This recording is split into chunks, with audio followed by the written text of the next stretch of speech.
Disclaimer. दोस्तों, ये कहानी केवल एक काल्पनिक रचना है। ये केवल लेखक के द्वारा रची गई यह एक कहानी है। इसका वास्तविक जीवन से कोई भी संबंध नहीं है। कृपया आप कहानियों को केवल मनोरंजन की दृष्टि से ही सुने, और साथ ही अगर आप इस चैनल नॉवल स्टोरी 2.6 पर पहली बार आए हैं तो चैनल को सब्सक्राइब और वीडियो को भर भर लाइक करना ना भूलें। धन्यवाद। एपिसोड 13। अयांश इमरजेंसी रूम का दरवाजा खोलकर बाहर आ गया। इस वक्त उसका चेहरा बेहद डरावना लग रहा था। उसके बाहर जाते ही इमरजेंसी रूम के अंदर मौजूद सभी डॉक्टरों की हालत पहले से ज्यादा खराब हो गई। उन सभी के कानों में अयांश की धमकी गूंज रही थी। अगर पंछी को कुछ भी होता तो अयांश किसी को जिंदा नहीं छोड़ता और उनके साथ उनके परिवार को भी नहीं छोड़ता। सभी लोगों को इस वक्त किसी भी तरह से इस लड़की की जान बचानी थी। पंछी की हालत लगातार खराब होती जा रही थी। उसकी पल्स रेट गिरती जा रही थी, साथ ही उसका ब्लड लॉस भी काफी हद तक हो चुका था। डॉक्टर और नर्स अपनी पूरी ताकत लगाकर उसे बचाने की कोशिश कर रहे थे। वहीं इमरजेंसी वार्ड के बाहर खड़ा अयांश अपने दोनों हाथ पैंट की पॉकेट में डालकर अजीब तरह से गर्दन को घुमाते हुए कॉरिडोर में चक्कर लगा रहा था। पूरे कॉरिडोर को उसके बॉडीगार्ड ने घेरा हुआ था। अस्पताल से सभी पेशेंट को निकाला गया था क्योंकि अयांश ये बर्दाश्त नहीं कर सकता था कि कोई उसकी बटरफ्लाई को देख सके। अयांश ने अजीब तरह से पंछी के वार्ड की तरफ देखते हुए कहा, तुम जल्दी से ठीक हो जाओ बटरफ्लाई। उसके बाद मुझे तुम्हें पनिशमेंट भी तो देनी है। तुम्हारी हिम्मत कैसे हुई मेरी कैद से निकलने की? तुम्हें क्या लगता है कि मैं तुम्हें छोड़ दूंगा? कभी नहीं। एक बार जो मेरी जिंदगी में आता है वह तब तक मुझसे दूर नहीं जा सकता जब तक मैं खुद नहीं चाहता। और तुम तो मेरी बटरफ्लाई हो, मैं तुम्हें खुद से दूर क्यों करूंगा? बटरफ्लाई, कभी नहीं करूंगा, कभी भी नहीं। तुमने बहुत गलत किया। तुम्हारी गलती की सजा अब तुम्हारे अपनों को मिलेगी। अयांश खुद से बात कर रहा था। मैंने तुमसे कहा था, पर तुमने मेरी बात नहीं सुनी। तुम ऐसा क्यों करती हो बटरफ्लाई? क्यों मुझे गुस्सा दिलाती हो? मैंने कहा था ना, मेरा गुस्सा बहुत खराब है। मुझे गुस्सा क्यों दिलाया? तभी तरुण की आवाज सुनाई दी, बॉस। इस आवाज को सुनकर अयांश ने चेहरा ऊपर उठाया। तरुण सामने खड़ा था। ऐसा लग रहा था जैसे वह अभी भागकर आया हो। उसकी सांस फूल चुकी थी और माथे पर पसीने की बूंदें चमक रही थीं। अयांश ने अजीब तरह से अपनी गर्दन पर हाथ फेरते हुए कहा, तुम कहाँ थे तरुण? मैंने कहा था ना, मुझे काम में देर करने वाले लोग पसंद नहीं हैं। लगता है अपनी मासूका के साथ थे, है ना? तरुण कांपती आवाज में बोला, नहीं बॉस, मैं बाहर ही था। मैंने सारे पेशेंट्स को दूसरे अस्पताल में शिफ्ट करवा दिया है, और पता नहीं कैसे, लेकिन सिंघानिया मेंशन को पता चल गया है कि आप किसी लड़की के साथ डाक विला में रह रहे हैं। अयांश की हरी आंखें गुस्से से भर गईं। उसने अजीब तरह से मुस्कुराते हुए कहा, उस बूढ़े को भी पता चल गया? तरुण ने सिर हिला दिया। अयांश हंसते हुए बोला, तो चलने दो पता। मैं उन लोगों से नहीं डरता। मुझे उन लोगों से कोई मतलब नहीं है। इतना कहते ही एक औरत की आवाज सुनाई दी, और हमसे? क्या आपको हमसे भी कोई मतलब नहीं है? अयांश ने चेहरा उठाकर देखा। प्रेरणा जी आंसुओं से भरी आंखों के साथ उसी की तरफ आ रही थी। उन्होंने पास आकर कहा, क्या आपको हमसे कोई फर्क नहीं पड़ता? बोलिए अयांश, अगर हम मर भी जाएंगे तो भी आपको कोई फर्क नहीं पड़ेगा। अयांश गुस्से से चिल्लाया, बकवास बंद कीजिए मॉम। प्रेरणा जी ने कहा, बकवास? हमने कौन सी बकवास की है अयांश? क्यों कर रहे हैं आप ये सब? किसी की जिंदगी बर्बाद करके आपको कुछ नहीं मिलेगा। हमारी बात मान लीजिए और हमारे साथ वापस सिंघानिया मेंशन चलिए। अयांश ने दीवार पर जोर से हाथ मारते हुए कहा, क्या आप मुझे दोबारा उस नर्क में ले जाना चाहती हैं जहां मेरी पूरी जिंदगी बर्बाद हो गई? कहते हुए अयांश अजीब तरह से उनकी तरफ देखने लगा।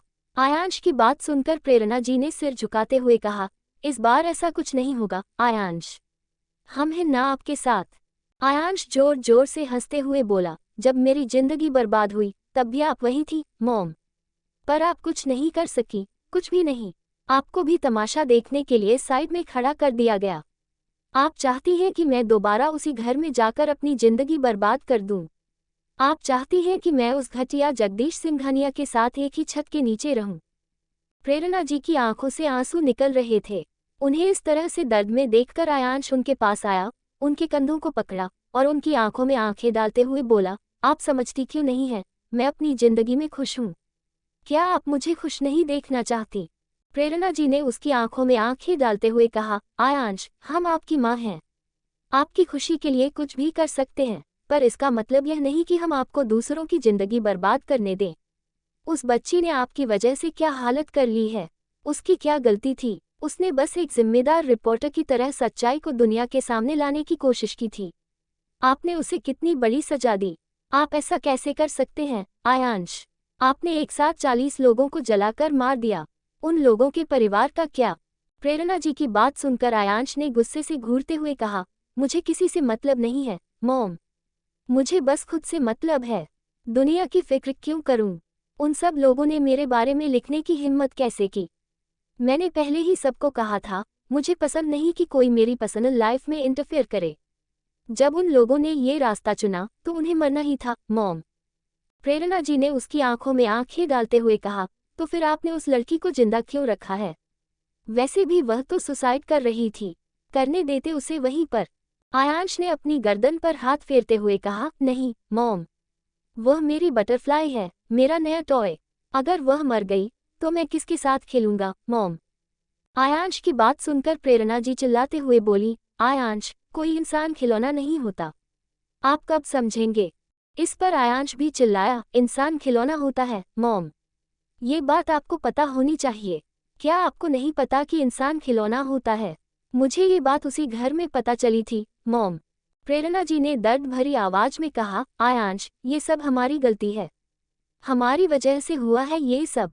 आपको जो करना है हमारे साथ कीजिए, लेकिन इन लोगों को बख्श दीजिए, आयांश। बख्श दीजिए।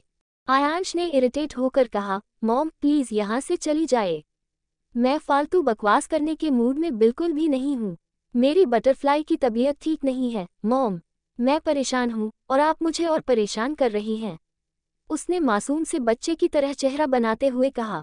प्रेरणा जी ने उसकी ओर देखते हुए कहा, आयांश, हमारी बात तो सुनिए।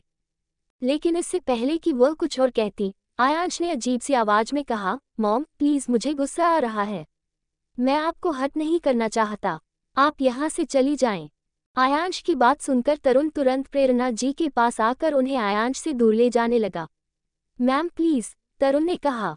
प्रेरणा जी ने आयांश की ओर देखा, फिर इमरजेंसी वार्ड की तरफ एक नज़र डालते हुए आंसू भरी आंखों से वहां से जाने लगी, खुद से कहते हुए, सब कुछ बर्बाद कर दिया हमने, आयांश।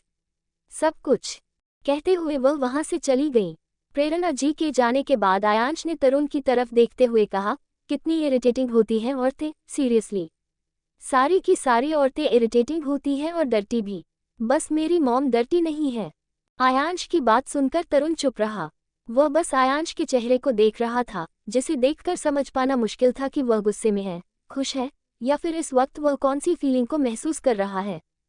करीब 3 घंटे के बाद डॉक्टर जब इमरजेंसी वार्ड से बाहर आए तो उनके चेहरे पर पसीने की बूंदें चमक रही थी। उनके बाहर आते ही आयांश उन्हें घूरने लगा, लेकिन खुद उनके पास नहीं गया। डॉक्टर ने सिर झुकाकर आयांश के सामने आकर खड़े हो गए। आयांश ने बेहद सर्द आवाज में पूछा, मेरी बटरफ्लाई कैसी है? क्या वह अब उड़ पाएगी? आयांश का ये सवाल सुनकर सभी डॉक्टर हैरानी से उसकी तरफ देखने लगे। वह एक इंसान को बटरफ्लाई कह रहा था, लेकिन किसी ने कुछ कहने की हिम्मत नहीं की।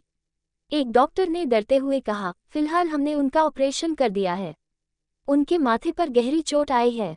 उन्हें 24 घंटे अंडर ऑब्जर्वेशन रखना होगा, उसके बाद ही हम कुछ कह सकते हैं। डॉक्टर की यह बात सुनकर आयांश मुस्कुराते हुए बोला, कुछ कह सकते हैं? क्या मतलब है तुम्हारा? डॉक्टर घबराते हुए बोला, मतलब उनकी कंडीशन फिलहाल क्रिटिकल है, पर। आयांश ने उसकी गर्दन को दबाते हुए कहा, क्या कहा तुमने? मेरी बटरफ्लाई की कंडीशन क्रिटिकल है। तो तुम लोग अंदर क्या कर रहे थे?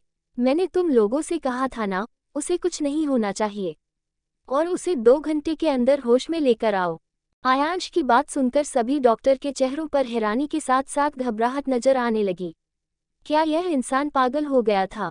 वह डॉक्टर थे, भगवान नहीं। किसी ऐसे इंसान को जिसकी कंडीशन क्रिटिकल है, वे 2 घंटे में होश में कैसे ला सकते थे?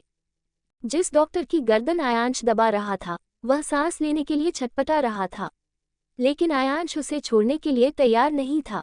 उसने डॉक्टर की ओर अजीब सी मुस्कान के साथ देखा और कहा, अगर वह क्रिटिकल कंडीशन में है, तो मुझे तुम्हें भी तो क्रिटिकल कंडीशन में पहुंचाना चाहिए, ना? कहते हुए आयांश के हाथों की पकड़ डॉक्टर की गर्दन पर और भी मजबूत हो गई। सभी डॉक्टर डरी हुई नजरों से आयांश की तरफ देख रहे थे। उनमें से किसी की भी हिम्मत नहीं हो रही थी कि वे अपने सहकर्मी डॉक्टर को बचाने के लिए आगे आ सकें। सामने जो सनकी इंसान खड़ा था वह कुछ भी कर सकता था, और वो भी बिना एक बार सोचे। इस बीच तरुण, जो ये सब देख रहा था, ने हिम्मत करते हुए कहा, बॉस, मिस्टर रघुवंशी का कॉल है। आयांश ने जैसे ही यह सुना, उसने डॉक्टर की गर्दन छोड़ दी। डॉक्टर सीधे फ्लोर पर गिर पड़ा और गहरी गहरी सांसें लेने लगा। बाकी के डॉक्टर और नर्स दौड़ते हुए उसके पास आ गए, उसे बचाने के लिए। आयांश ने तरुण की तरफ देखते हुए कहा, मेरी बटरफ्लाई का ध्यान रखना, और फिर तरुण के हाथ से मोबाइल लेकर दूसरी तरफ बात करने के लिए चला गया। तरुण ने डरी हुई नजरों से डॉक्टर की तरफ देखते हुए मन ही मन सोचा, हे भगवान, इसे कुछ न हो और ये लड़की बच जाए, वरना पता नहीं यह इंसान और कितनों की जिंदगी बर्बाद करेगा। सोचते हुए तरुण के चेहरे पर पसीने की बूंदें चमकने लगी। वहीं आयांश अपना मोबाइल लेकर कॉरिडोर के कोने में आ गया। उसने कॉल उठाकर बेहद सर्द आवाज में कहा, बोलिए मिस्टर रघुवंशी, गुड न्यूज़ है या फिर आपको मुझे बैड न्यूज़ देनी होगी। आयांश की बात सुनकर दूसरी तरफ के इंसान ने डरते हुए कहा, बॉस, हमने उसे पकड़ लिया है। वह इस वक्त मलेशिया में है। हम 3 दिन के अंदर अंदर उसे लेकर इंडिया पहुंच जाएंगे। आयांश ने ये सुनते ही मोबाइल की पकड़ और मजबूत कर ली। उसके सामने कुछ धुंधली यादें उभरने लगी, जिसमें एक आदमी बेहद डरावने तरीके से हंसते हुए एक बच्चे को देख रहा था और बार बार कह रहा था, गंदा खून है तू, गंदा खून। आयांश ने आंखें खोलते हुए चिल्लाकर कहा, 2 दिन के अंदर अंदर उसे इंडिया लेकर आओ। किसी भी कीमत पर मुझे वह इंसान अपने सामने चाहिए, और अगर तुम लोग 3 दिन में उसे नहीं ला पाए तो मरने के लिए तैयार हो जाना। कहते हुए आयांश ने कॉल काट दी और बेहद नफरत भरी आवाज में कहा, now war begins. Episode 14। Aayansh ने अपने हाथ में पकड़े हुए मोबाइल पर अपनी पकड़ मजबूत करते हुए कहा, आयांश सिंघानिया अब बताएगा कि असली साइको कहते किसे हैं। कहते हुए आयांश अजीब तरह से मुस्कुराने लगा। उससे कुछ दूरी पर खड़ा होकर तरुण उसकी मुस्कुराहट देखकर मन ही मन सोच रहा था कि वह कैसे अपनी लाइफ को इस इंसान से बचाए, क्योंकि अब वह इस इंसान के चंगुल में फंस चुका था। वह चाह कर भी इस इंसान से दूर नहीं जा सकता था। उसने गहरी सांस लेते हुए कहा, शायद आखिरी सांस लेने तक मुझे इसी इंसान के साथ रहना होगा। सोचते हुए तरुण ने अपना सर हिला दिया और वहां से चला गया। वही आयांश वापस अपने दोनों हाथ पैंट की पॉकेट में डालकर इमरजेंसी वार्ड के बाहर आकर खड़ा हो गया। उसने दरवाजे से पर लगे हुए कांच से अंदर बेजान सी पड़ी पंछी की तरफ देखा, जिसके मुंह पर ऑक्सीजन मास्क लगा हुआ था। आसपास कई सारी मशीन थी और इस वक्त वहां पर पंछी की सांस ऊपर नीचे होती हुई नजर आ रही थी। आयांश ने पंछी के चेहरे की तरफ देखकर बेहद डरावनी आवाज में कहा, तुम्हें मरने की इजाजत नहीं है बटरफ्लाई। तुम्हें मरने की इजाजत नहीं है। तुम्हें जिंदगी जीनी है, पर मेरी कैद में रहना होगा। मेरी कैद में। जब तक मैं नहीं चाहता, मौत भी तुम्हें नहीं छोड़ सकती। तुम्हें ठीक होना ही होगा बटरफ्लाई, तुम्हें ठीक होना ही होगा। कहते हुए आयांश ने बेहद खतरनाक मुस्कुराहट के साथ पंछी की तरफ देखा और वहां से पलटकर चला गया। उसने जाते हुए अपने बॉडीगार्ड की तरफ देखते हुए कहा, मेरी बटरफ्लाई का ध्यान रखना और जब उसे होश आ जाए मुझे कॉल करना। कहते हुए आयांश वहां से चला गया। किसी ने भी आयांश से कुछ पूछने की या उसके पीछे जाने की हिम्मत नहीं की, क्योंकि जब तक आयांश नहीं चाहता था, कोई भी उसके साथ नहीं चल सकता था। कुछ ही देर में आयांश हॉस्पिटल से अपनी कार में बैठकर निकल चुका था। उसके सीक्रेट बॉडीगार्ड उसे फॉलो कर रहे थे, जिसका पता आयांश को था, पर उसे उनसे कोई मतलब नहीं था। आगरा, खुराना हाउस। एक छोटा सा घर जिसमें 4 कमरे, एक लिविंग रूम, एक किचन। लिविंग रूम में इस वक्त 45 साल की औरत और एक 25 साल की लड़की बैठी हुई थी। उस लड़की ने आंसू भरी आंखों से उस औरत को शांत करते हुए कहा, माँ शांत हो जाए, पंछी मिल जाएगी। उस औरत ने अपना चेहरा ऊपर उठाकर सामने खड़ी लड़की की तरफ देखते हुए कहा, पर कब प्रीति, 2 दिन हो गए, उसका कॉल नहीं लग रहा। ऊपर से लड़कियों के साथ इतना सब कुछ हो रहा है, डर लगता है प्रीति। उस औरत की बात सुनकर प्रीति ने कहा, माँ प्लीज शांत हो जाए। ये औरत थी पंछी की माँ आकृति खुराना और ये लड़की जिसकी उम्र 25 साल थी, ये थी प्रीति खुराना, पंछी के भाई प्रतीक खुराना की बीवी। वह दोनों अभी बात कर ही रहे थे कि तभी उनके घर के लिविंग रूम का दरवाजा खुला और वहां से एक 27-28 साल का हैंडसम नौजवान और उसके साथ 50 साल का एक बुजुर्ग आदमी अंदर आया। ये था पंछी का भाई प्रतीक और ये थे पंछी के पिता प्रेम। उन दोनों को देखते ही आकृति जी ने आंसू भरी आंखों से अपना चेहरा ऊपर उठाते हुए कहा, कुछ पता चला? आकृति जी के सवाल पर प्रेम और प्रतीक दोनों का चेहरा नीचे झुक गया। आकृति जी ने रोते हुए कहा, कहाँ चली गई हमारी बच्ची? जागृति का भी कॉल नहीं लग रहा है। हमें मुंबई चलकर पुलिस कंप्लेंट करनी चाहिए। आकृति जी की बात सुनकर प्रीति ने उन्हें शांत करते हुए कहा, माँ शांत हो जाए। हमारी पंछी बहुत समझदार है, उसे कुछ नहीं होगा। उसे पता है कि वह खुद का ध्यान कैसे रखना है।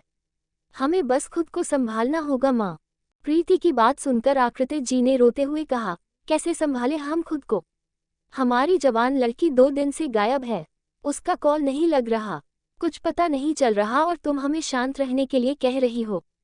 उन्होंने इतना कहा ही था कि उनके कानों में एक प्यारी सी आवाज सुनाई दी, दादी माँ आप रो क्यों रही हो? इस आवाज को सुनकर आकृति जी ने जल्दी से अपने आंसू साफ किया। उनका ध्यान दरवाजे पर खड़े एक छोटे से 4-5 साल के क्यूट से बच्चे पर गया, जो कि अपने हाथ में चॉकलेट लेकर अपने नन्हे नन्हे कदमों से चलता हुआ उनकी तरफ आ रहा था। ये प्रतीक और प्रीति का बेटा रोहन था, इस घर की जान। रोहन को देखकर आकृति जी ने मुस्कुराते हुए कहा, कुछ नहीं, बस हमारा रोहन हमारे साथ मस्ती नहीं कर रहा था, इसलिए हम उदास थे। वैसे आपने अपना होमवर्क कंप्लीट कर लिया? आकृति जी की बात सुनकर रोहन उनकी गोद में आकर बैठ गया। उसने उदासी भरी आवाज में कहा, हमने अपना होमवर्क कंप्लीट कर लिया दादी माँ, पर हमें अच्छा नहीं लग रहा है। रोहन की बात सुनकर आकृति जी ने प्यार से कहा, क्या हुआ हमारे राजकुमार को? आपको अच्छा क्यों नहीं लग रहा है? रोहन ने उदासी भरी आवाज में कहा, पंछी बुआ ने कॉल नहीं किया। उन्होंने कहा था कि वह हमसे रोज बात करेंगे, पर 2 दिनों से उन्होंने हमसे बात नहीं की। अब हम ना उनसे गुस्सा है, जब वह हमें कॉल करेगी तो हम बहुत गुस्सा करेंगे। रोहन की बात सुनकर आकृति जी ने मुश्किल से अपने आंसू कंट्रोल करते हुए कहा, ठीक है, हम भी गुस्सा करेंगे, हमारे रोहन को उदास किया है पंछी ने। उनकी बात सुनकर प्रतीक और प्रेम दोनों के चेहरे पर उदासी नजर आने लगी। प्रतीक ने रोहन की तरफ देखते हुए कहा, रोहन चलो, पापा को आपसे बहुत जरूरी बात करनी है। कहते हुए प्रतीक ने रोहन को अपनी गोद में लिया और वहां से चला गया। प्रतीक और रोहन के जाते ही प्रेम जी ने आकृति जी के कंधे पर हाथ रखते हुए कहा, आप शांत हो जाए, हमारी पंछी को कुछ नहीं होगा। हमारी पंछी के साथ उसके महादेव है, वह उसे कुछ नहीं होने देंगे। प्रेम जी की बात सुनकर आकृति जी ने अपनी आंखों को बंद करते हुए कहा, बस महादेव के ही तो भरोसे है अब हम। बस ये दुआ करते हैं कि जेड हमारी बच्ची जहां भी हो सही सलामत हो। कहते हुए आकृति जी ने अपने आंसुओं को साफ कर लिया। 2 दिन बाद अस्पताल। पंछी को अभी तक होश नहीं आया था, हालांकि उसकी कंडीशन अब स्टेबल थी और 2 दिन से अयांश भी हॉस्पिटल नहीं आया था। डॉक्टर को समझ नहीं आ रहा था कि वह पंछी की कंडीशन के बारे में कैसे बताएं, हालांकि बॉडीगार्ड उनसे वक्त वक्त पर पूछ रहे थे कि क्या पंछी को होश आया है। डॉक्टर अब अयांश के न होने की वजह से सारी इन्फॉर्मेशन बॉडीगार्ड्स और तरुण, जो कि हॉस्पिटल दिल्ली आ रहा था, उसे ही दे रहे थे। उनमें से किसी को भी नहीं पता था कि अयांश इस वक्त कहाँ है। यहाँ तक कि तरुण को भी नहीं पता होता था कि काफी बार ऐसा होता था कि अयांश 10 या 15 दिनों के लिए अचानक से गायब हो जाता था और उसके सीक्रेट बॉडीगार्ड के अलावा इस बारे में किसी को भी कोई खबर नहीं होती थी कि वह है कहाँ पर है। तरुण इस वक्त डॉक्टर से बात कर ही रहा था कि तभी नर्स दौड़ते हुए डॉक्टर के पास आ गई। नर्स ने घबराते हुए डॉक्टर की तरफ देखते हुए कहा, पेशेंट की कंडीशन बिगड़ रही है, उनकी ब्रीथिंग तेज हो गई है। डॉक्टर ने जैसे ही यह सुना, उनकी हालत खराब हो गई। वह दौड़ते हुए इमरजेंसी वार्ड की तरफ भाग गए। डॉक्टर के साथ साथ पूरे कॉरिडोर में अफरा तफरी मच चुकी थी, क्योंकि अगर पंछी को कुछ हो जाता तो उनमें से कोई भी जिंदा नहीं बचाने वाला था, पर उनकी भी हालत इस वक्त खराब हो चुकी थी। उसने अपने दोनों हाथ जोड़ते हुए कहा, ओह गॉड, प्लीज उसे ठीक कर दो। हजारों लोगों की जिंदगी का सवाल है, पता नहीं वह शैतान क्या करेगा, पता नहीं इस वक्त कहाँ होगा वह। सोचते हुए पंछी के इमरजेंसी वार्ड की तरफ देखने लगा। वही डॉक्टर ने अंदर जाकर देखा तो पंछी की सांसें तेज हो गई थी। डॉक्टर ने घबराते में कहा, जल्दी से इंजेक्शन दो। कहते हुए डॉक्टर कुछ देर तक पंछी को ट्रीट करते रहे। आखिर में उन्होंने अपने माथे का पसीना साफ करते हुए कहा, फाइनली इसे कुछ देर बाद होश आ जाएगा। डॉक्टर की बात सुनकर नर्स के चेहरे पर राहत नजर आने लगी। डॉक्टर ने नर्स की तरफ देखते हुए कहा, फिलहाल कुछ बताना मत, क्योंकि अभी भी हम कुछ नहीं कह सकते हैं। अयांश आने के बाद ही उन्हें इन्फॉर्म करना कि उन्हें होश आ चुका है। नस ने अपना सर हिलाया और डॉक्टर के साथ वहां से बाहर आ गई। करीब आधे घंटे के बाद पंछी के मुंह पर ऑक्सीजन मास्क लगा हुआ था और वह बेजान सी बिस्तर पर लेटी हुई थी। धीरे धीरे से उसकी आंखें फड़फड़ाने लगी। उसने आंख खोलने की कोशिश की तो उसे अपने सर में तेज दर्द महसूस हुआ। उसने जैसे तैसे धीरे धीरे अपनी आंखों खोलकर देखा। उसे सबसे पहले अस्पताल की सीलिंग नजर आई। उसे कुछ भी समझ नहीं आ रहा था। नर्स जो कि अभी अभी वार्ड के अंदर आई थी, पंछी को होश में आया हुआ देखकर उसके चेहरे पर मुस्कुराहट आ गई। वह दौड़ते हुए बाहर आ गई। उसने खुशी भरी आवाज में कहा, पेशेंट को आ चुका है। डॉक्टर ने नर्स की बात सुनकर तरुण ने गहरी सांस ली और अपना मोबाइल निकाला और अयांश का दूसरा नंबर डायल किया, जो कि बस उसी वक्त इस्तेमाल करना होता था जब अयांश के बारे में किसी को कुछ भी ना पता हो। दूसरी तरफ से एक रिंग के बाद ही अंश ने कॉल पिक करके बेहद खतरनाक आवाज में कहा, व्हाट हैपन? क्या बटरफ्लाई को होश आ गया? अयांश की आवाज सुनकर तरुण ने कहा, यस बॉस, उन्हें होश आ चुका है। पर इतना कहते ही अयांश ने कॉल कट कर दिया। तरुण ने ज्यादा रिएक्ट नहीं किया क्योंकि वह जानता था कि अयांश ऐसा ही है। उसने नर्स की तरफ देखते हुए कहा, क्या वह ठीक है? नर्स ने कहा, डॉक्टर फिलहाल उन्हें चेक करेंगे, उसके बाद ही हम सब कुछ आपको क्लियर बता पाएंगे। कहते हुए नर्स डॉक्टर के आने का इंतजार करने लगी। कुछ देर बाद पंछी अपनी आंखें बंद करके बेड पर लेटी हुई थी। डॉक्टर उससे कुछ सवाल कर रहे थे। डॉक्टर ने धीरे से कहा, क्या आप ठीक है मिस पंछी? पंछी ने अपनी आंखें खोलकर डॉक्टर की तरफ देखा पर कुछ नहीं कहा। उसे चुप देखा का डॉक्टर ने दोबारा उसे सवाल किया पर पंछी ने इस बार भी कुछ नहीं कहा। नर्स ने डॉक्टर की तरफ देखा तो डॉक्टर ने आंखों के इशारे से उसे शांत रहने के लिए कहा और पंछी की तरफ देखते हुए कहा, क्या आपको पता है कि आपके साथ हुआ क्या था? पंछी अभी भी कुछ नहीं कह रही थी। वह बस अपनी खाली आंखों से डॉक्टर की तरफ देख रही थी। डॉक्टर कुछ पूछते इससे पहले ही वहां पर अयांश की आवाज सुनाई दी, मेरी बटरफ्लाई उड़ गई। इस आवाज को सुनते ही डॉक्टर के हाथ पैर ठंडे पड़ गए। उन्होंने पीछे पलटकर देखा तो पीछे अयांश खड़ा था, जिसका चेहरा इस वक्त बेहद खतरनाक लग रहा था। उसकी हरी आंखें हमेशा की तरह डरावनी लग रही थी और उसके होठों पर हमेशा की तरह बहुत डरावनी हंसी थी, जिसे देखकर किसी की भी हालत खराब हो जाए। अयांश तेज कदमों से चलता हुआ पंछी के पास आ गया। पंछी अभी भी चुपचाप लेटी हुई थी, जिस वजह से अयांश चेहरे को नहीं देख पा रही थी। अयांश ने डॉक्टर की तरफ देखते हुए कहा, अब तुम यहाँ से बाहर जाओ। डॉक्टर ने अयांश की तरफ देखा और अपना कर हिलाते हुए वहां से बाहर चले गए। अब वार्ड में सिर्फ पंछी और अयांश मौजूद थे। अयांश ने पंछी के बगल में जाकर उसके चेहरे की तरफ देखा। पंछी की आंखें बंद थी। अयांश ने पंछी के दूसरे हाथ को पकड़कर दबाते हुए कहा, अपनी आंखें खोलो बटरफ्लाई। अयांश के अचानक से हाथ दबाने की वजह से पंछी के मुंह से हल्के से आह निकल गई। उसकी आवाज इतनी कमजोर थी कि अयांश को बेहद धीमे से उसकी आवाज सुनाई दी। अयांश ने अजीब तरह से मुस्कुराते हुए कहा, मैंने कहा था ना बटरफ्लाई, तुम्हें मरने की इजाजत नहीं है, तब तक नहीं जब तक मैं नहीं चाहूं। तुम जाकर भी मुझसे दूर नहीं जा सकती बटरफ्लाई, तो कोशिश क्यों करती हो? क्यों मुझे गुस्सा दिलाती हो बटरफ्लाई? अयांश ने पंछी के चेहरे को देखकर अजीब तरह से अपनी गर्दन को टेढ़ा करते हुए ये सब कुछ कह रहा था। वही पंछी अपनी आंखें खोलकर डरी हुई नजरों से उसकी तरफ देख रही थी। पंछी को कुछ न बोलते हुए देखकर अयांश ने उसके चेहरे को अपने हाथ में भरकर दबाते हुए कहा, बोलो बटरफ्लाई, तुमने मुझसे दूर जाने की कोशिश क्यों की, जबकि तुम जानती हो कि तुम ऐसा नहीं कर सकती? मुझे गुस्सा क्यों दिलाती हो बटरफ्लाई, बोलो। अयांश की हरकतें देखकर पंछी कुछ नहीं बोल पा रही थी। उसकी आंखों में डर और घबराहट नजर आ रही थी। उसने काफी डरी हुई आवाज में कहा, आप कौन है? पंछी की बात सुनकर अयांश की आंखें छोटी हो गई। उसने पंछी के चेहरे को मजबूती से दबाते हुए कहा, क्या तुम मुझे भूल गई butterfly? I am your owner, I am your owner butterfly. तुम मुझे कैसे भूल सकती हो? बोलो बटरफ्लाई। कहते हुए अयांश की आवाज तेज हो गई। उसकी ऐसी आवाज सुनकर पंछी के माथे पर घबराहट की वजह से पसीने की बूंदें चमकने लगी और उसकी सांसें तेज हो गई। पंछी को गहरी गहरी सांस लेते हुए देखकर अयांश ने दांत पीसते हुए कहा, बोलो बटरफ्लाई, तुम मुझे कैसे भूल सकती हो? मैं तुम्हें खुद को भूलने की इजाजत नहीं दी है। बटरफ्लाई बोलो। अयांश लगातार चिल्ला रहा था। वही घबराहट की वजह से पंछी की सांसें तेज हो गई थी। एपिसोड 15। पंछी की तेज होती सांस देखकर अयांश ने गुस्से से उसके चेहरे को अपने हाथों में भरकर दबाते हुए कहा, नाटक कर रही हो तुम, नौटंकी कर रही हो। तुम्हें क्या लगता है कि तुम मुझे भूलने का नाटक करोगी और मैं तुम्हारी बात पर यकीन कर लूंगा? अयांश सिंघानिया नाम है मेरा, मुझे कोई नहीं भूल सकता, और अगर तुमने मुझे भूलने की कोशिश की तो मैं तुम्हें बर्बाद कर दूंगा।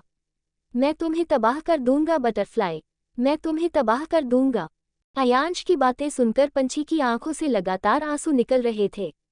उसकी सांसें भी तेज हो चुकी थी। उसकी हालत देखकर भी अयांश को कोई फर्क नहीं पड़ रहा था।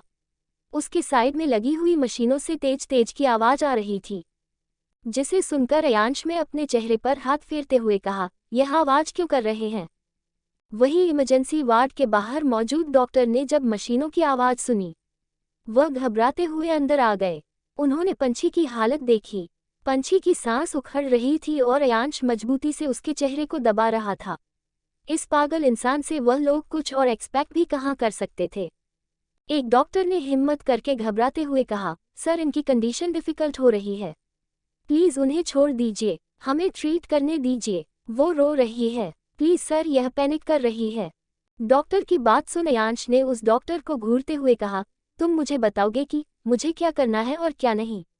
इसे ठीक करो। यह ऐसे रिएक्ट क्यों कर रही है? ये बोल रही है कि मैं कौन हूँ, मेरी बटरफ्लाई मुझे कैसे भूल सकती है? कहीं तुम लोगों ने तो कुछ नहीं किया? बोलो, सच सच बताना, तुमने क्या किया है मेरी बटरफ्लाई के साथ? कहते हुए अयांश ने डॉक्टर को गुस्से से देखा और उसकी कॉलर को पकड़कर उसे हवा में उठा लिया। डॉक्टर ने कांपती हुई आवाज में उसे कुछ कहने की कोशिश कर रहा था, पर डॉक्टर के मुंह से कुछ निकल ही नहीं रहा था। नर्स ने हिम्मत करके कहा, प्लीज मिस्टर सिंघानिया, उन्हें छोड़ दीजिए, उनकी हालत देखिए, वह मर जाएगी। तारांकन। नर्स के इतना कहते ही अयांश ने झटके से पंछी के चेहरे को छोड़ दिया। पंछी अभी भी गहरी गहरी सांस ले रही थी। अयांश ने नर्स के पास जाकर उसकी गर्दन को दबाते हुए कहा, क्या कहा तुमने? मेरी बटरफ्लाई मर जाएगी, समझती क्या हो तुम खुद को? मेरी बटरफ्लाई के बारे में ये सब कहने की तुम्हारी हिम्मत कैसे हुई? मरना क्या होता है मैं तुम्हें बताता हूँ। कहते हुए अयांश की पकड़ लगातार नर्स की गर्दन पर मजबूत होती जा रही थी। वही पंछी अभी भी थर थर कांप रही थी। उसके माथे पर पसीने की बूंदें चमक रही थी और उसकी आंखों से लगातार आंसू निकल रहे थे। वही अयांश किसी पागल की तरह लगातार नर्स की गर्दन को दबा रहा था। नर्स की आंखें बंद हो रही थी। उसका पूरा चेहरा सांस न ले पाने की वजह से लाल हो गया था, पर अयांश तो उसे छोड़ने के लिए तैयार ही नहीं था। कुछ ही देर हुई थी कि नर्स की आंखें बंद हो गई। अयांश ने झटके से उसकी गर्दन को छोड़ दिया। नर्स बेजान सी होकर जमीन पर गिर गई। उसकी हालत देखते ही डॉक्टर की हालत खराब हो गई, क्योंकि नर्स अपना दम तोड़ चुकी थी। अयांश ने बेड पर लेटी पंछी की तरफ देखकर अजीब तरह से अपनी गर्दन पर हाथ फेरते हुए कहा, तुम्हें मुझे भूलने की इजाजत नहीं है बटरफ्लाई, तुम्हें मुझे भूलने की इजाजत नहीं है। याद करो, मैं तुम्हारा ओनर हूँ। आई एम योर ओनर। तुम मेरी बटरफ्लाई हो, मेरा नया खिलौना, जिसके साथ मैं खेलूंगा। तुम्हें मेरे सोने के पिंजरे में आना है बटरफ्लाई, मेरे सोने के पिंजरे में। अयांश की बातें सुनकर पंछी की आंखों से लगातार आंसू निकल रहे थे और वह कुछ भी बोल पाने की कंडीशन में नहीं थी। डॉक्टर ने हिम्मत करके कहा, सर प्लीज आप बाहर जाए। उस फीमेल डॉक्टर की बात सुनकर अयांश ने उसे घूरते हुए कहा, मेरी बटरफ्लाई को बेफिक्र में टच मत करना, वरना तुम्हारी उंगलियों को काट दूंगा। अयांश की धमकी सुनकर डॉक्टर ने घबराते हुए कहा, डोंट वरी, हम इन्हें टच नहीं करेंगे, हमें इन्हें टच करने की जरूरत नहीं है। डॉक्टर की बातें सुनकर अयांश ने धीरे से कहा, टच भी मत करना, मुझे बर्दाश्त नहीं कि कोई मेरी बटरफ्लाई को टच करे। कहते हुए अयांश वहां से बाहर चला गया। पंछी की हालत देखकर डॉक्टर ने घबराते हुए दूसरी नर्स की तरफ देखा, जो कि पहली वाली नर्स की डेड बॉडी को देखकर अपनी जगह से हिलने की हिम्मत भी नहीं कर पा रही थी। उसने हिम्मत करते हुए कहा, संभालो खुद को, अगर इस पेशेंट को कुछ हुआ तो हम में से कोई जिंदा नहीं बचेगा। वह इंसान किसी साइको से कम नहीं है, इनफैक्ट वह एक साइकोपैथ है। डॉक्टर की बात सुनकर नर्स ने खुद को संभाला और पंछी की कंडीशन को देखने लगी। उसने घबराते हुए कहा, मैडम पेशेंट तो पैनिक कर रही है, अभी अभी 2 दिन के बाद ये लगभग कोमा से बाहर आई है। अगर यह इसी तरह से पैनिक करती रही तो उनकी जान जा सकती है। कुछ कीजिए मैडम, मेरे छोटे छोटे बच्चे हैं, मैं मरना नहीं चाहती। नर्स की बात सुनकर डॉक्टर ने गहरी सांस लेते हुए कहा, तुम फिक्र मत करो और जल्दी से इंजेक्शन रेडी करो, कहते हुए डॉक्टर पंछी को शांत करने की कोशिश करने लगी। पंछी की आंखों से लगातार आंसू निकल रहे थे और वह धीरे धीरे कुछ बोल रही थी, पर पंछी की हालत देखकर डॉक्टर ने उसे कंट्रोल करने की कोशिश की। पंछी धीरे धीरे कुछ बोल रही थी, हम खिलौना नहीं है, हम खिलौना नहीं है। पंछी के मुंह से सिर्फ इतना ही निकल रहा था। नर्स अब तक इंजेक्शन रेडी कर चुकी थी। डॉक्टर ने जल्दी से इंजेक्शन को पंछी की बॉडी में इंजेक्ट कर दिया। कुछ ही देर में धीरे धीरे पंछी की आंखें बंद होने लगी। पंछी को शांत होते हुए देखकर डॉक्टर ने सुकून की सांस ली, क्योंकि अगर पंछी को कुछ भी हो जाता तो बाहर बैठा वह इंसान उनमें से किसी को भी जिंदा नहीं छोड़ता। पंछी की हालत देखकर नर्स ने आंसू भरी आंखों से डॉक्टर की तरफ देखते हुए कहा, क्या हालत कर दी है इस बच्ची की? वह इंसान नहीं, वह शैतान ने। उसे खुद ट्रीटमेंट की जरूरत है और वह यहाँ पर तबाही मचा रहा है। पता नहीं वह यहाँ पर क्यों आया। किसी और अस्पताल में चला जाता तो आज शायद ये सब कुछ नहीं होता, कहते हुए नर्स ने अपनी दोस्त दूसरी नर्स की डेड बॉडी की तरफ देखा। डॉक्टर ने गहरी सांस लेते हुए कहा, हम कुछ भी नहीं कर सकते, कुछ भी नहीं। कानून इन लोगों के हाथ में चलता है। अगर हम पुलिस वालों को बता भी दें कि इस इंसान ने इस नर्स को मारा है तो पुलिस वाले उसकी जगह पर हम पर केस फाइल कर देंगे। ये कहकर कि ये सब कुछ हमने किया है और हम किसी बिजनेसमैन की इमेज को खराब करने के लिए उसे पर इल्जाम लगा रहे हैं। डॉक्टर की बात सुनकर नर्स ने कुछ नहीं कहा। वहीं वार्ड के बाहर अयांश अपने बालों को खींचते हुए कॉरिडोर में चक्कर लगा रहा था। उसने गुस्से से कहा, तुम मुझे नहीं भूल सकती बटरफ्लाई, मैंने तुम्हें इसकी इजाजत नहीं दी है। अगर तुमने मुझे भूलने की हिम्मत की तो मुझसे बुरा कोई नहीं होगा। मैं तुम्हें बर्बाद कर दूंगा, मैं सब कुछ तबाह कर दूंगा बटरफ्लाई, सब कुछ तबाह कर दूंगा।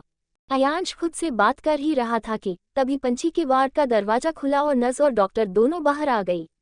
उन दोनों को बाहर आते हुए देखकर अयांश तेज कदमों से चलता हुआ उन दोनों के पास आ गया। उसने उन दोनों की तरफ देखते हुए कहा, मेरी बटरफ्लाई ठीक है ना? उसे होश आ गया क्या? उसे पूछो कि क्या वह मुझे भूल गई। उसे बताओ कि वह मुझे नहीं भूल सकती, उसे याद दिलाओ। अयांश की बात सुनकर डॉक्टर ने उसे शांत करते हुए कहा, मिस्टर सिंघानिया, आप शांत हो जाए, फिलहाल वह बेहोश है और कुछ देर बाद उन्हें होश आ जाएगा। उसके बाद ही हम बता पाएंगे कि उनकी कंडीशन इस वक्त कैसी है। फिलहाल वह नॉर्मल है, इसलिए आप फिक्र मत कीजिए। डॉक्टर की बात सुनकर अयांश ने डॉक्टर को घूरते हुए कहा, मेरी बटरफ्लाई को याद दिलाओ, वह मुझे नहीं भूल सकती। अगर वह मुझे भूल गई तो तुम्हारा परिवार तुम्हें भूल जाएगा, क्योंकि तुम दुनिया में रहोगी ही नहीं, कहते हुए अयांश अजीब तरह से मुस्कुराने लगा। डॉक्टर ने अयांश की बात सुनकर खुद से कहा, हे भगवान, मुझे बचा लो। डॉक्टर के चेहरे के एक्सप्रेशन देखकर अयांश ने डॉक्टर की आंखों में आंखें डालकर देखते हुए कहा, अयांश सिंघानिया अपनी दुनिया का भगवान भी है और शैतान भी, इसलिए तुम्हें मुझसे कोई भगवान नहीं बचा पाएगा। डॉक्टर शुक्ला डॉक्टर की यूनिफॉर्म पर लगे हुए नाम की तरफ देखते हुए कहा। डॉक्टर ने कुछ नहीं कहा और चुपचाप वहां से चली गई। अयांश ने पंछी के वार्ड की तरफ देखते हुए कहा, तुमने मुझे भुला दिया ना बटरफ्लाई?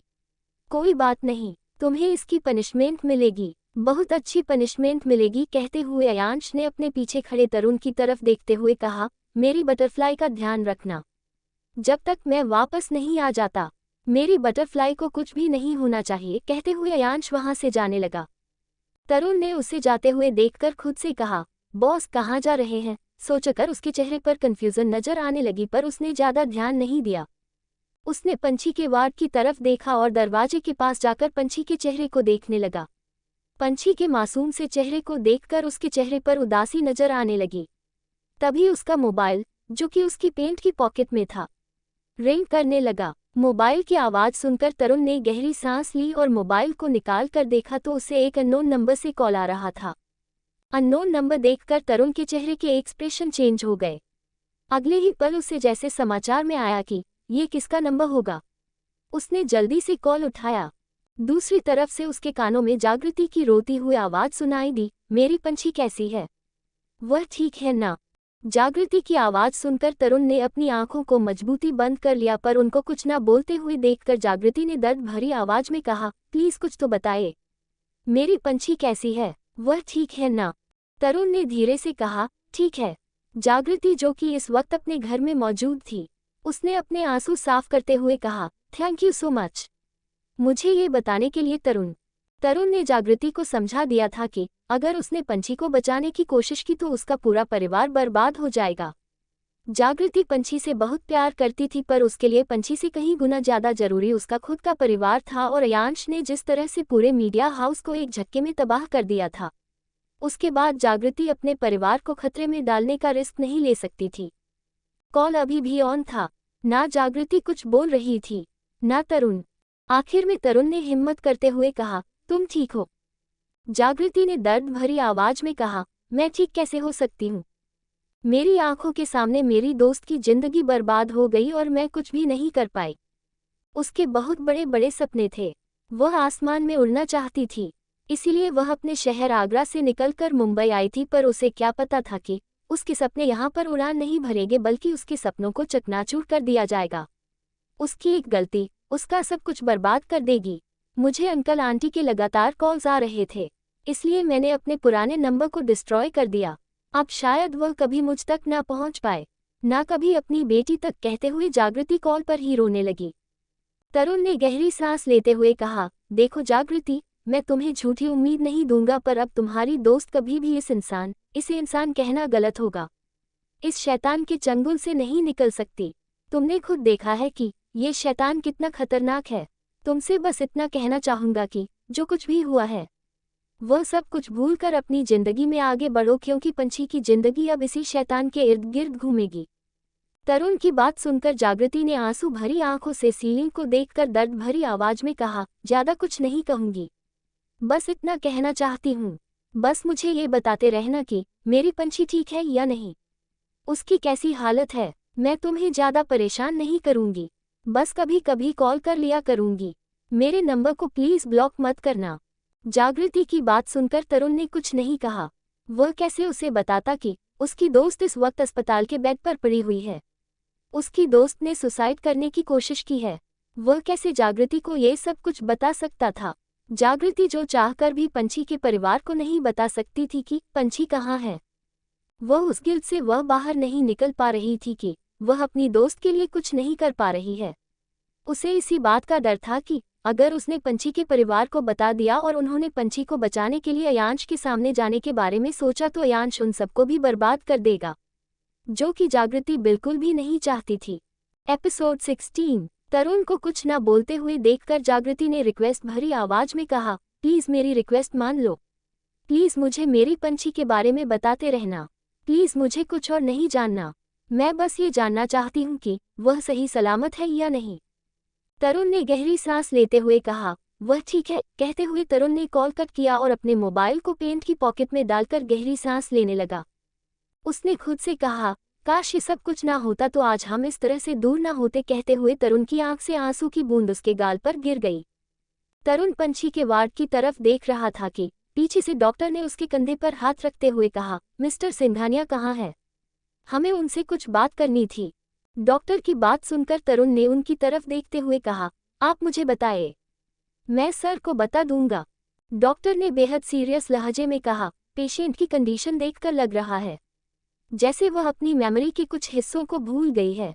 फिलहाल बाकी बात हमें उनके होश में आने के बाद पता चलेगी, पर रिपोर्ट्स में ऐसा कुछ पता नहीं चल रहा है, इसलिए हमें दोबारा उनके टेस्ट करने होंगे।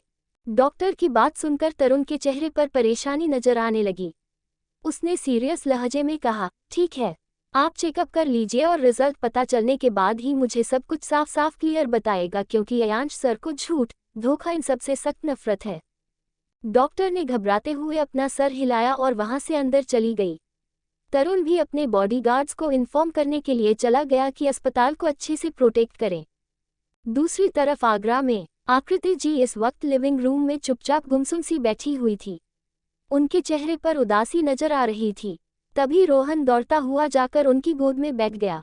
उसने आकृति जी का चेहरा अपने हाथों में भरते हुए कहा, दादी माँ क्या हुआ? क्या आप उदास हो? क्या आपको भी बुआ की याद आ रही है?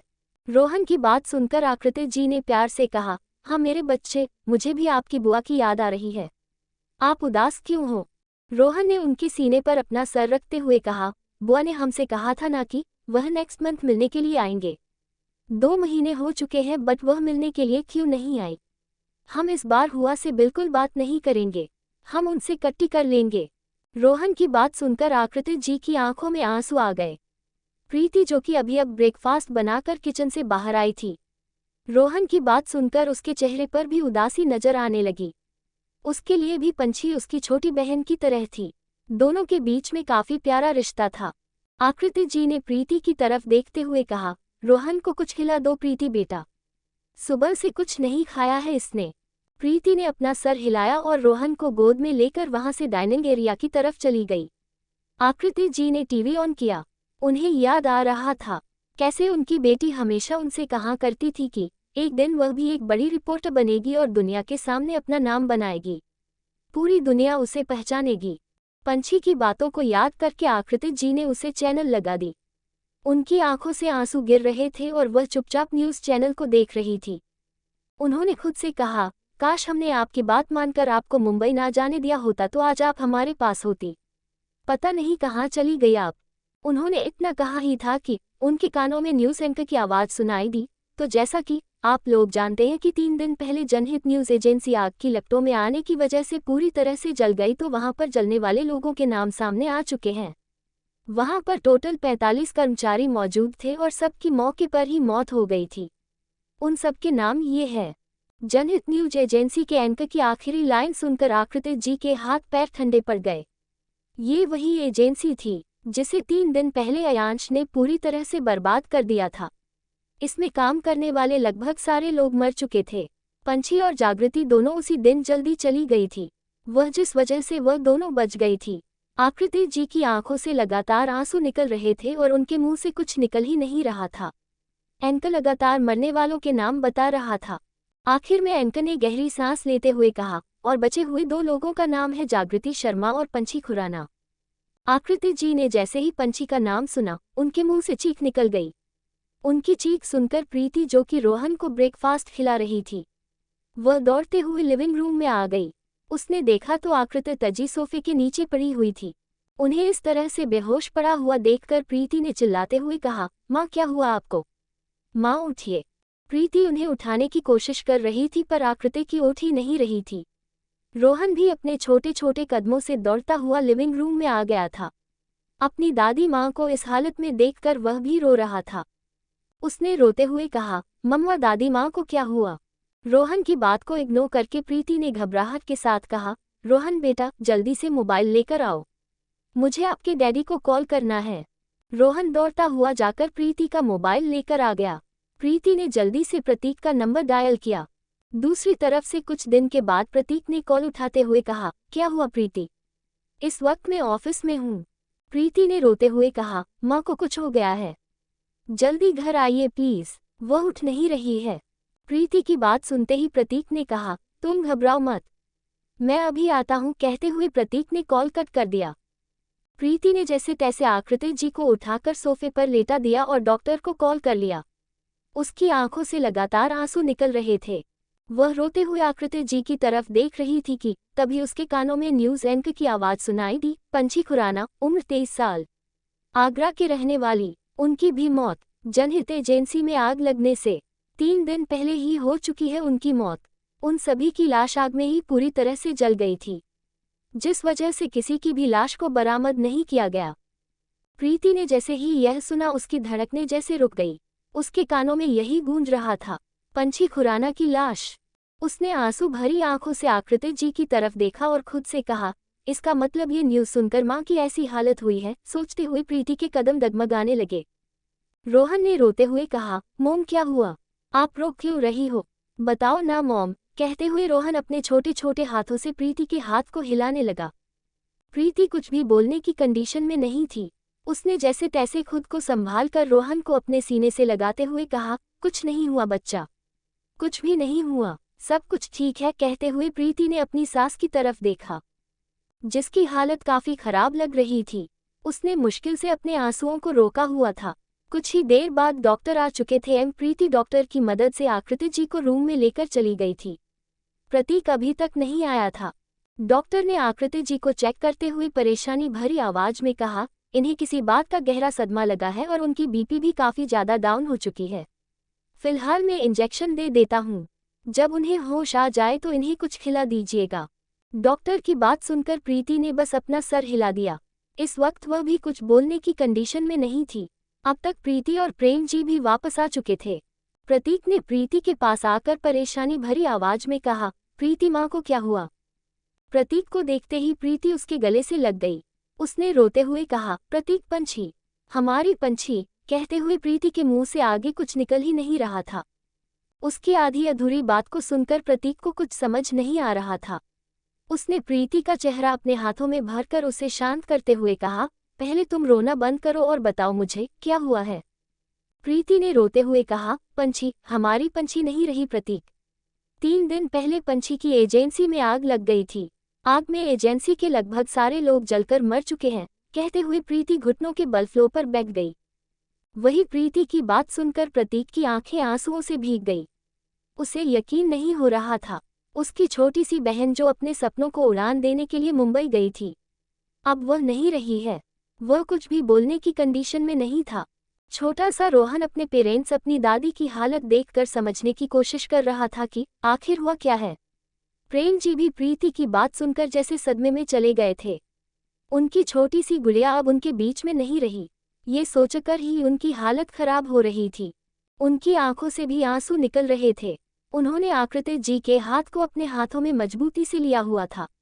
प्रीति ने जैसे तैसे खुद को संभालकर रोहन की तरफ देखा, जो कि अपने परिवार को रोते हुए देखकर खुद भी रो रहा था। उसने रोहन को अपने सीने से लगाते हुए कहा, क्या हुआ बच्चा, आप क्यों रो रहे हो? अपनी मॉम की बात सुनकर रोहन ने रोते हुए कहा, आपने कहा ना बुआ मर गई, क्या वह भगवान के पास चली गई, जैसे पड़ोस वाले अंकल गए थे? रोहन की बात सुनकर प्रीति फूट फूट कर रोने लगी। उसने रोते हुए कहा, आपकी बुआ हमें छोड़कर चली गई। रोहन कहते हुए प्रीति अब खुद को संभाल नहीं पाई। वही प्रीति की बात सुनकर रोहन भी फूट फूट कर रोने लगा। उसकी बुआ उसकी हीरो थी। हमेशा उसकी बुआ से बहादुरी के किस्से सुनाती थी। उसे बताती थी कि कैसे वह बड़ा होने के बाद एक बहादुर बच्चा बनेगा। रोहन ने रोते हुए कहा, नहीं, हमारी बुआ हमें छोड़कर नहीं जा सकती। वह हमारे पास वापस आएंगी, आप देखना, आप सब झूठ बोलते हो। कहते हुए रोहन ने प्रीति को धक्का दिया और दौड़ता हुआ वहां से चला गया। उसे इस तरह से जाते हुए देखकर प्रीति ने रोते हुए कहा, कहाँ से आपकी बात सच होगी? कहते हुए उसने अपनी आंखें बंद कर ली। प्रेम जी ने खुद को संभालते हुए कहा, हमें मुंबई चलना होगा, वहीं पर जाकर हमें सब कुछ पता चलेगा। हमारा दिल नहीं मान रहा कि हमारी पंछी नहीं रही। हमें यकीन तब तक नहीं होगा जब तक हम उसकी लाश को अपनी आंखों से ना देख ले। प्रेम जी की बात सुनकर प्रीति ने उनकी तरफ देखते हुए कहा, पापा, लाश पूरी तरह से जल चुकी है और शायद अब तक उन लोगों ने सबका अंतिम संस्कार भी कर दिया होगा। हम लाश को कैसे देख पाएंगे पापा? प्रीति की बात सुनकर प्रतीक ने अपने हाथ से साफ करते हुए कहा, नहीं, ऐसा नहीं हो सकता। 2 दिन पहले ही मेरी पंछी से बात हुई थी, सब कुछ ठीक था। अचानक से सब कुछ नहीं हो सकता। सच हमें मुंबई चलकर ही पता चलेगा। मैं आज मुंबई के लिए निकल रहा हूँ। प्रतीक की बात सुनकर प्रीति ने उसकी तरफ देखते हुए कहा, ठीक है, हम भी आपके साथ आ रहे हैं। प्रेम जी ने आकृति जी की तरफ देखा। उनकी कंडीशन इस वक्त बिल्कुल भी ठीक नहीं थी, इसलिए उन्होंने यही रहना बेहतर समझा। वहीं अस्पताल में पंछी को होश आ चुका था। वह डरी हुई नजरों से पूरे वार्ड को देख रही थी। तभी वार्ड का दरवाजा खुला। उसने घबराते हुए अपना चेहरा ऊपर उठाकर देखा तो सामने अयांश खड़ा था। उसके हाथ में न्यूज़पेपर था और एक बड़ी सी मुस्कुराहट के साथ को पंछी की तरफ देख रहा था। अयांश को देखते ही पांच की बॉडी कांपने लगी और वह धीरे धीरे कुछ बोलते हुए पीछे की तरफ सरकने लगी। अयांश ने पंछी को इस तरह से डरते हुए देखकर मुस्कुराते हुए कहा, बटरफ्लाई, तुम डर क्यों रही हो? डरो मत, मैं तुम्हारे लिए गिफ्ट लेकर आया हूँ, सरप्राइज गिफ्ट। मुझे भुला दिया ना तुमने, पर मैं तुम्हें कैसे भूल सकता हूँ। मैं तुम्हारे लिए बहुत खूबसूरत सा सरप्राइज गिफ्ट प्लान किया है। बटरफ्लाई देखो। कहते हुए अपने हाथ में पकड़े हुए पेपर को पंछी की तरफ फेंक दिया। पंछी ने डरी हुई नजरों से उसकी तरफ देखा। अयांश ने मुस्कुराते हुए कहा, बटरफ्लाई पढ़ो ना। कहते हुए अयांश जाकर सोफे पर बैठ गया और मुस्कुराते हैं पंछी को देखने लगा। पंछी ने डरी हुई नजरों से अयांश की तरफ देखा और पेपर खोलकर उसे पढ़ने लगी। जैसे ही उसने हेडलाइन पढ़ी, 23 वर्षीय रिपोर्टर पंछी खुराना की मौत, उसकी आंखें हैरानी से बड़ी हो गई। तो दोस्तों, आखिर कहानी में आगे क्या होगा यह जानने के लिए इस स्टोरी को सुनते रहिए सिर्फ और सिर्फ novel_story_2.6 चैनल पर। और अगर कहानी आप सभी को पसंद आए तो वीडियो को लाइक, कमेंट और शेयर जरूर करें। धन्यवाद।